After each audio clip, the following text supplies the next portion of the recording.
শুভ দুপুরের শুভেচ্ছা বন্ধুরা। আজকে আমাদের ভেজ, তাই আমি করেছি দেখো পোস্ত আলু দিয়ে বিনসের তরকারি আর কি। এর মধ্যে পোস্ত দিয়েছি, চারমগজ দিয়েছি, কাজু দিয়েছি, একটু সাদা তেল দিয়েছি, দিয়ে বিনস পোস্ত যেভাবে করে ঠিক সেইভাবেই করেছি। নুন, মিষ্টি, সামান্য হলুদ আর তেলের মধ্যে দিয়েছি একটু কালো জিরা ফোড়ন দিয়ে। আর আমরা রান্নায় চিনিটা অ্যাভয়েড করি, গুড় দিই, নয়তো লাল বাতাসা দিয়ে। আমি একটু গুড় দিয়েছি। পোস্ততে একটু মিষ্টি না দিলে ভালো লাগে না। আর এখানে আমি চিলি পনির করবো। দেখো পনিরগুলো একটুখানি কর্নফ্লাওয়ার দিয়ে হালকা ফ্রাই করে নিয়েছি। চিলি পনির করবো, জাস্ট ভেজে নিয়েছি, এখনো করা হয়নি। আর এখানে আমি করেছি দেখো একটা জুস বানিয়েছি। এটা হচ্ছিল বিট, গাজর আর কমলা লেবু দিয়ে এটা জুস বানিয়েছি। এটা আমি, বোন আর ছেলে খাবো।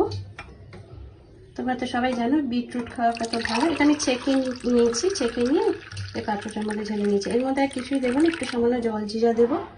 জলজিরা দিয়ে খেতে বেশ ভালো লাগে। এটা আমরা সকালে মাঝে মাঝে করে খাই। যেদিনকে খুব তাড়া থাকে আর হয়ে ওঠে না, যেদিনকে একটুখানি কম রান্নার চাপ থাকে সেদিনকে করে খাই। আর ডাল করা আছে পেঁপে দিয়ে, পেঁপে উচ্ছে দিয়ে মটর ডাল করা আছে। আর একটু পেঁয়াজ কলি আর তোমার আলু আর শিম ভাজা আছে। এটা এখন ছেলেকে দেবো, আমি আর বোন একটু পরে খাবো। এখন রান্নাটা বাকি করে নিই।